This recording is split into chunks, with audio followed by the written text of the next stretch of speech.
Olá, boa tarde para você, 12h31. Estamos começando agora a nossa edição regional do Bahia Meio-Dia, começando com imagens ao vivo, diretos de Bom Jesus da Lapa, capital baiana da fé, céu completamente azul, não tem nenhuma nuvem agora.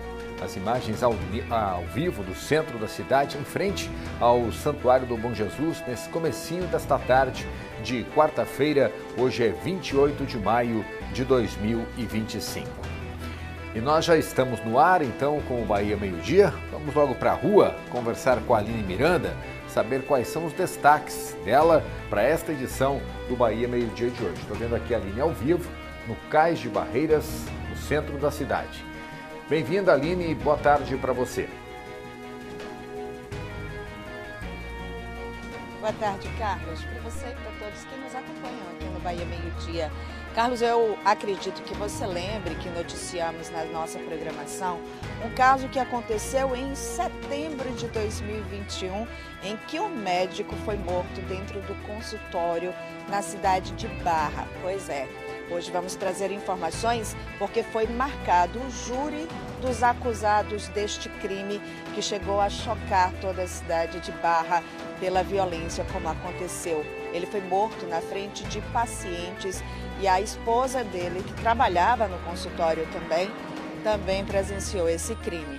Já já eu volto trazendo as informações para quando que foi marcado esse júri e quem são os acusados. Eu volto já, Carlos. Me lembro sim, viu, Aline? Foi um crime violento, né, que chamou a atenção de toda a Bahia. Daqui a pouco, então, a gente fica sabendo as informações completas contigo. Aline Miranda falando ao vivo, então, do centro da cidade. E nesta edição de hoje, a gente vai falar também de cuidados com a saúde. A pressão alta é responsável direta ou indireta por metade das mortes por doenças cardiovasculares, como casos de infarto e de AVC. Apesar da grande incidência, a enfermidade é silenciosa e apenas 10% dos hipertensos apresentam sinais. E além desses destaques, tem também a previsão do tempo, as imagens ao vivo das principais cidades da região oeste e, claro, as notícias da quarta-feira. O Bahia Meio-Dia está só começando com muita informação para você. 12h34, a gente volta já.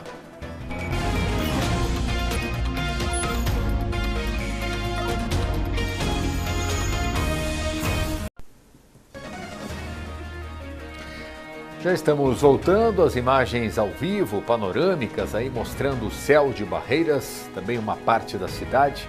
Céu quase que completamente azul, tempo bom, temperatura com 31 graus agora marcando, 12h36.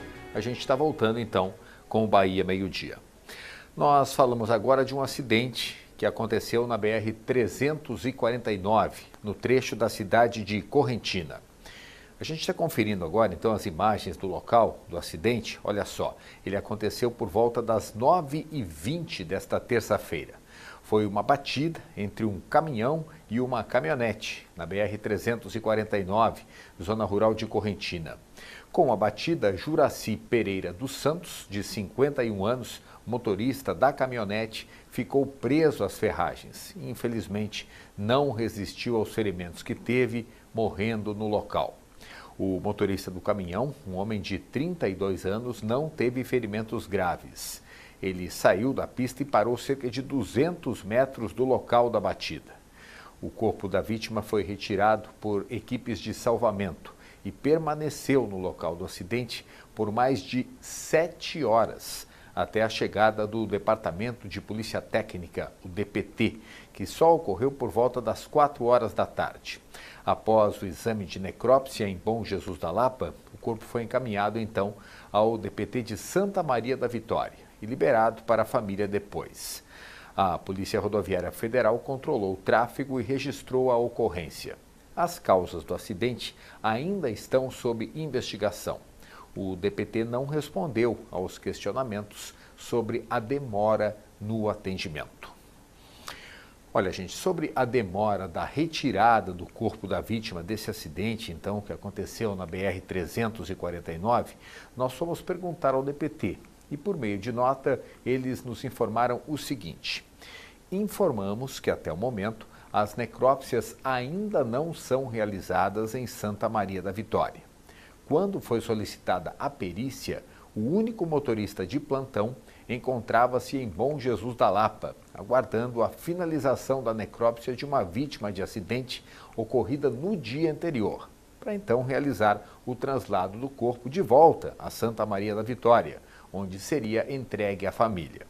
Após o retorno, o motorista e a perita deslocaram-se até o local da ocorrência, que está situado a cerca de 250 quilômetros da sede. E isso, então, acabou ocasionando a demora no atendimento. Segundo o coordenador do Departamento de Polícia Técnica, a partir do mês de junho, no mês que vem, então, as necrópsias passarão a ser realizadas em Santa Maria da Vitória.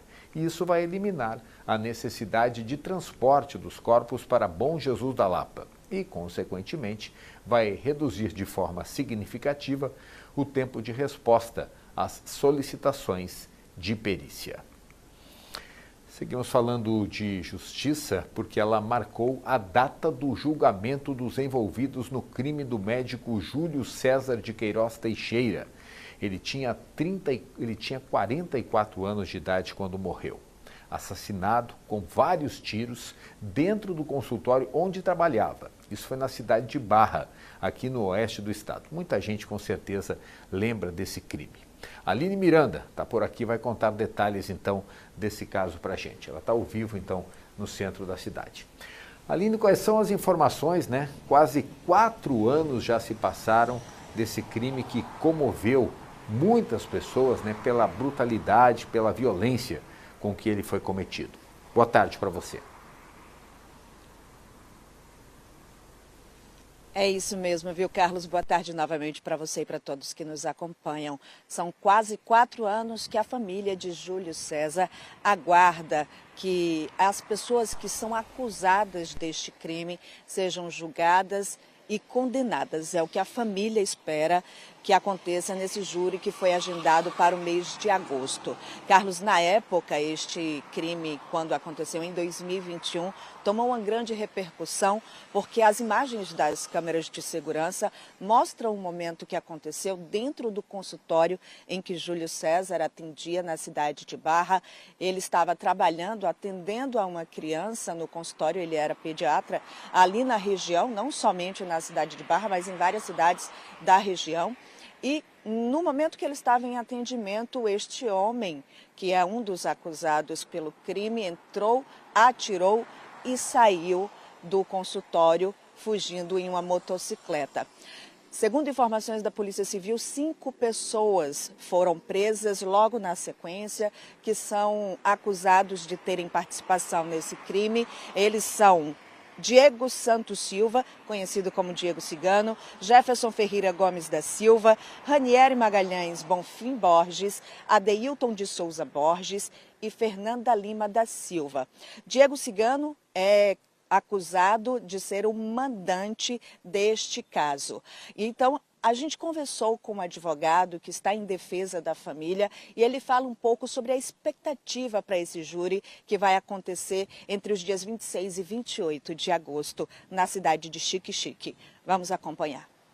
A expectativa é muito grande, não só dos familiares, mas de toda a comunidade de Barra, de Xique-Xique, Irecê e demais municípios onde o Dr. Júlio César trabalhou e fez muitas amizades. E após o desenrolar do processo, com a apresentação de todas as provas cabíveis no devido processo legal, a oitiva das testemunhas, tanto de acusação como de defesa, dos réus e demais documentos anexados aos autos, não restou mais qualquer dúvida por parte do magistrado quanto às provas de autoria e materialidade dos réus que foram denunciados e pronunciados no Tribunal do Júri. Tanto é que a própria defesa não entrou com recurso contra a sentença de pronúncia. E nos dias 26 a 28 de agosto de 2025, na comarca de Xique-Xique, será instaurado o respectivo Tribunal do Júri para o julgamento dos réus. E assim aguardaremos, para a realização deste e que a justiça seja feita. essa justiça não nos trará o nosso amigo, irmão, filho, pai, marido de volta. O doutor Júlio César não vai voltar. Mas pelo menos a sensação de justiça e que os culpados não ficarão impunes. E é isso que toda a sociedade espera e aguarda, né? Estamos confiantes, principalmente na justiça divina, e confiaremos também na justiça dos homens, para que seja feita justiça e que os réus sejam condenados como devem ser. Ainda de acordo com o advogado, este júri vai acontecer na cidade de Xique-Xique, justamente porque alguns dos acusados têm uma grande influência na cidade de Barra. Por isso, foi solicitado que fosse realizado em uma comarca diferente. De acordo com o advogado, também, eles aguardam que eles sejam condenados e que cumpram a pena para que possam, assim, pagar pelo crime. Ainda, segundo o que tem de relatos no auto desse processo, alguns dos acusados chegaram a receber cerca de R$2.000 pela participação no crime. Um deles teve uma dívida perdoada que tinha com o Diego Cigano e, por isso, participou também dessa situação ocorrida em 2021. A gente segue acompanhando todos os detalhes, Carlos, e qualquer novidade traremos aqui no Bahia Meio Dia. Eu volto com você. Ok, muito obrigado pelas informações. Aline Miranda falando ao vivo do Cais de Barreiras, no centro da cidade. Olha, vai ser transferida para uma outra cidade, aqui da Bahia, a mulher que é acusada de ter agredido uma idosa de 78 anos acamada aqui em Barreiras. As imagens foram gravadas por uma câmera instalada pela família da idosa no quarto onde aconteceram as agressões. Agora, a gente vai saber mais detalhes sobre esse assunto ouvindo a entrevista que a delegada responsável pelo caso gravou com a repórter Aline Miranda. Confira aí. Tudo iniciou a partir de um registro de boletim de ocorrência que foi feito na quinta-feira passada por uma nora da vítima, que não só relatou a situação de agressão que a idosa vinha sofrendo, como entregou imagens de câmera que flagrou toda a ação. Diante disso, nós iniciamos as diligências, ouvimos testemunhas, ouvimos a própria investigada e, colhido esses elementos, nós representamos pela prisão preventiva da torturadora. A prisão preventiva foi decretada no domingo e no domingo ainda nós realizamos o cumprimento do mandado de prisão. Ela já passou por audiência de custódia? Sim, ela passou por audiência de custódia na data de ontem. Foi mantida a prisão e o mais breve possível nós encaminharemos ela para o presídio feminino de Jequié. E neste caso, doutora, no depoimento, ela relata o quê? No depoimento ela demonstra crueldade nas suas falas. Em determinado momento ela relata que se aproveitava da ausência da filha da vítima para cometer as agressões. Em outro momento, ela fala que o que a irritava era o fato da idosa não engolir o alimento, da idosa colocar o alimento para fora. Às vezes, a idosa ficava agitada, querendo gesticular, querendo falar, e, segundo ela, tudo isso a deixava irritada. E, neste caso, doutora, ela pode responder ao qual crime, qual a pena que ela pode pegar? Neste caso, o crime cometido é o crime de tortura contra idoso, né, se aproveitando ali da relação de confiança que havia, já que ela era uma cuidadora, e decretada a prisão preventiva. Agora nós temos 10 dias para relatar o inquérito, encerrar o inquérito e encaminhar ao judiciário. E ela será indiciada pelo delito de tortura. E o Bahia Meio Dia faz mais uma pausa para o intervalo comercial e a gente volta daqui a pouquinho com muito mais informação ao vivo para você. 12h48, já a gente está de volta. 10 minutos para 1h, estamos voltando, imagens ao vivo do Rio Grande. Antônio Carlos mostrando para a gente, né, praticamente o fundo do rio, né, não tem chovido nessa época do ano, começando o período mais seco e agora a tendência é que realmente o volume do rio diminua. Imagens ao vivo do Cais de Barreiras, faltando 10 minutos para 1h. A polícia prendeu um homem suspeito de matar a companheira em Serra do Ramalho. A prisão foi na terça-feira. Segundo informações da Polícia Civil, Marcelo Domingos Gonçalves é o principal suspeito pela morte de Josineide Generosa da Soledade. Ela foi morta no dia 22 de maio com golpes de faca. A prisão aconteceu no povoado do Tamarindo, zona rural de Serra do Ramalho. Marcelo teve mandado de prisão temporária expedido pela Justiça e, em depoimento, confessou o crime. Ele está detido na delegacia de Bom Jesus da Lapa e agora vai passar por audiência de custódia. Vamos falar um pouquinho de saúde. A pressão arterial descontrolada é um problema sério. Isso porque ela é uma doença silenciosa e a falta de sintomas, na maioria dos casos, faz com que idosos e adultos normalmente não tomem o devido cuidado. E é justamente aí que a saúde das pessoas pode correr muitos riscos. A hipertensão arterial atinge cerca de 30% da população adulta do Brasil. São mais de 50 milhões de pessoas com diagnóstico da doença e que sofrem com a conhecida pressão alta, condição médica crônica em que a tensão do sangue nas artérias é anormal. O mal causa danos aos vasos sanguíneos, coração, rins e outros órgãos do corpo. A pressão alta é responsável direta ou indireta por metade das mortes por doenças cardiovasculares, como casos de infarto e de AVC. Apesar da grande incidência, a enfermidade é silenciosa e apenas 10% dos hipertensos apresentam sinais. Os nossos vasos, assim como todo o nosso organismo, vai envelhecer. E o envelhecimento dos vasos é o quê? O acúmulo de gordura e o enrijecimento desses vasos. Então, com isso, a pressão ela tende a aumentar com o decorrer da idade e algumas pessoas desenvolvem hipertensão. Segundo o estudo do Instituto Nacional de Cardiologia, idosos de 60 anos ou mais apresentam maior propensão a desenvolverem hipertensão.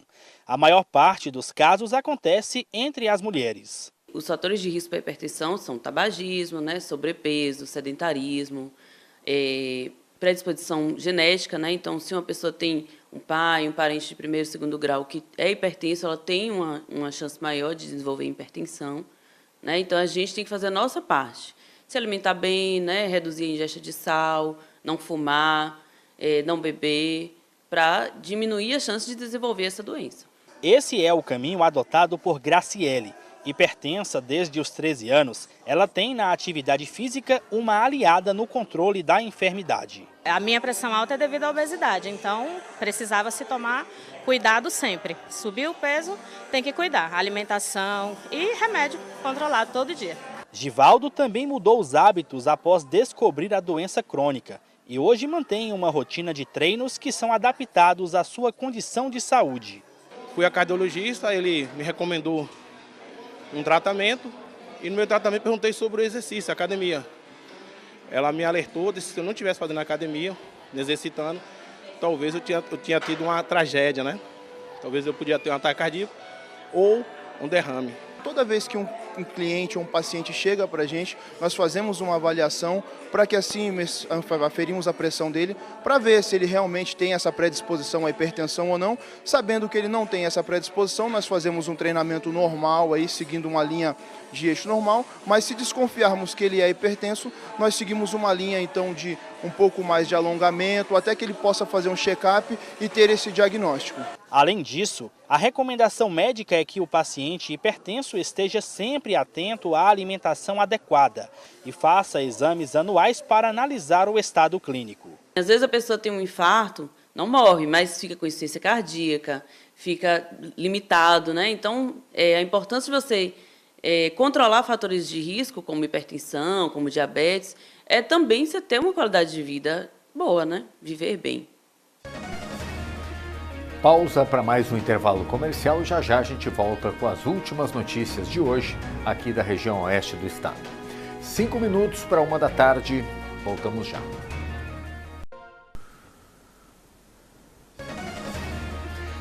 Estamos voltando, imagens ao vivo de Correntina, centro da cidade, sol, 31 graus de temperatura, meio-dia e 58 minutos agora.